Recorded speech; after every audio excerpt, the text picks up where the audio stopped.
Sa video na ito mga ka-dreamers, andito na tayo sa proseso ng pagsasarol para sa ikalawang yugto ng ating luya farm plantation. Praise God!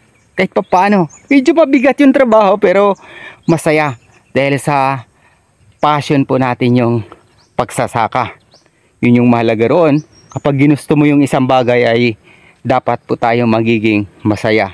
At dahil sa masaya po tayo sa ating ginagawa, tiyak na magbubunga din ito sa hinaharap. Hindi lang yun mga ka-dreamers, dahil sa inilatag na din natin yung ating mga materyales para sa pagbabakod natin. Ika nga, yung mga poste, tapos yung mga kawayan ay andito na. Inihanda na natin ito. Mula dito mga ka-dreamers hanggang doon sa dulo na yan. Nilagyan na po natin siya ng poste para kabitan natin ng ganito, yung lambat. Para di po pasukin ng ating mga alagang manok, ating livestock. Kaya kailangan natin ng double protection. Kaya yung mga poste na to at yung mga kawayan na to ay inihanda na natin para sa ating paparating na 60 kilos. Dito sa area na ito natin ilalagak yung 60 kilos. Mukhang maganda yung soil preparation natin dito para sa ating ikalawang yugto ng ating luya farming plantation mga ka-dreamers, dahil sa yung lupa ay talagang naayos natin, nabungkal lang maayos. Dahan-dahan natin natanggal yung mga ugat, saka natin sinusunog dahan-dahan by area. At yung mga damo ay nakikita natin mabagal yung pagtubo.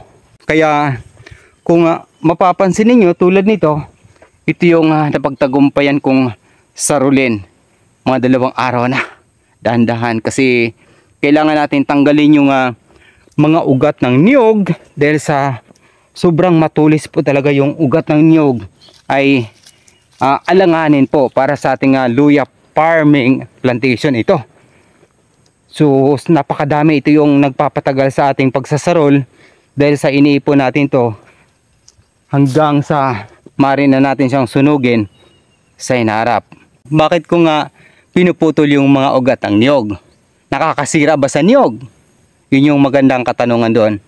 Ang ilalim ng mga niyogan, inaararo po talaga siya. Sa ganito, yung mga ugat ng niyog ay pailalim. Hindi po siya paibabaw, gumapang. So kapag pailalim yung ugat ng puno ng niyog ay mas matibay. Yun yung purpose natin noon. Kaya mas nakakaganda po sa mga niyog na nababawasan yung kanilang mga ugat na gumagapang, na mababaw lang. Kaya yun yung pinaka double purpose natin sa ating ginagawa mga ka-dreamers. Kaya nakakaganda po sa ating mga sakahan, lalo na dito sa ating mga niyugan, yung ating pagsasarol. Pero mas mabigat dito itong kawayan. Napakalayo nitong pinagkuhanan natin, at saka hindi po talaga basta-basta nahuhugot ito. Ang hahaba dahil sa kailangan natin yung diretso para may pagtalian po tayo ng lambat para magiging safe yung ating area sa hinaharap. So sa lawak na ito papunta doon, ito yung dahan-dahan natin saruli na, dahil sa natapos ko na yung pagdadamo. Saka natin i-transfer itong mga kamuti crops ni mama dito na kailangan natin ilipat naman doon sa kabila, doon sa may mga sagingan. So sa hinaharap, bago natin to sarulin ay ililipat muna natin yung ating kamuti crops para doon sa isang area, para hindi masayang. Kasi nandito na yung mga binhi. Ang wala lang tayo ngayon na dahan-dahan yung luya, mais, palay.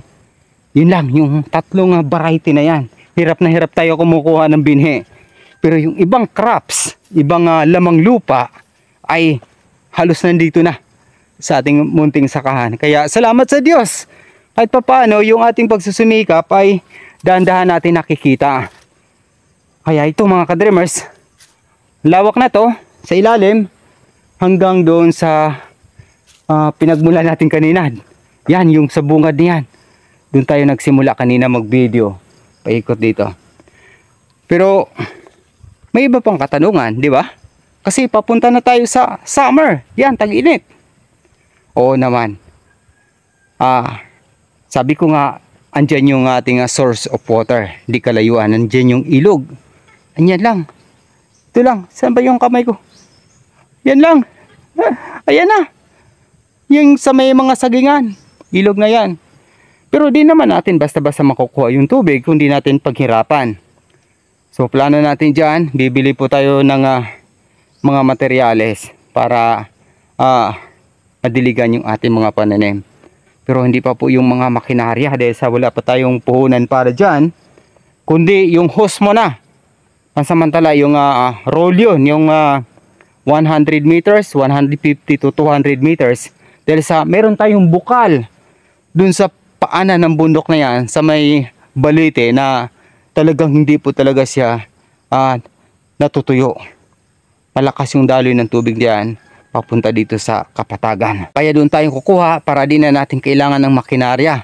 Kusang dadaloy yung tubig, saka natin siya gawa ng improvise dito para magkaroon ng scattered yung ating tubig dito sa ating mga pananim. Pero medyo plano pa lang dahil sa kinulang pati ng budget.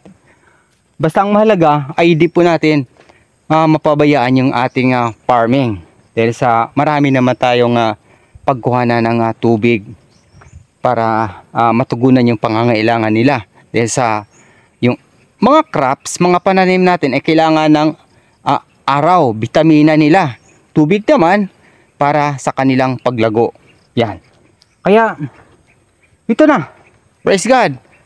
Mga ka-dreamers, tulungan niyo po kaming mga local farmers sa pamamagitan ng inyong pag-komento, like, panonood ng aking mga videos tungkol sa mga simpleng ginagawa ng mga local farmers ng sa hinaharap. Makabili na rin tayo ng Biblia para sa ating mga pangitain panaginip. Yun yung talagang purpose ko doon sa aking pag-vlog ay yung ating main content tungkol sa ating mga pangitain panaginip. Ngunit pansamantala ito, dito tayo sa farming habang inihanda pa natin yung ating fulfillment mini studio para doon tayo mag-record ng maayos ng tuloy-tuloy sa hinaharap.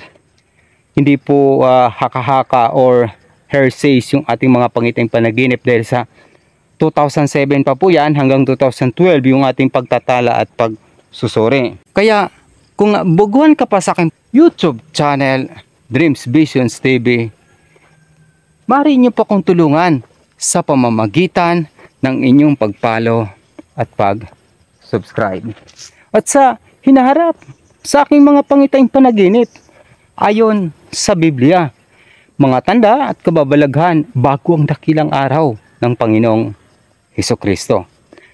Hanggang sa muli, maraming salamat sa pakikinig at pag-subscribe. Papuri sa Diyos, sa ngalan ng Ama, ng Anak, at ng Espiritu Santo.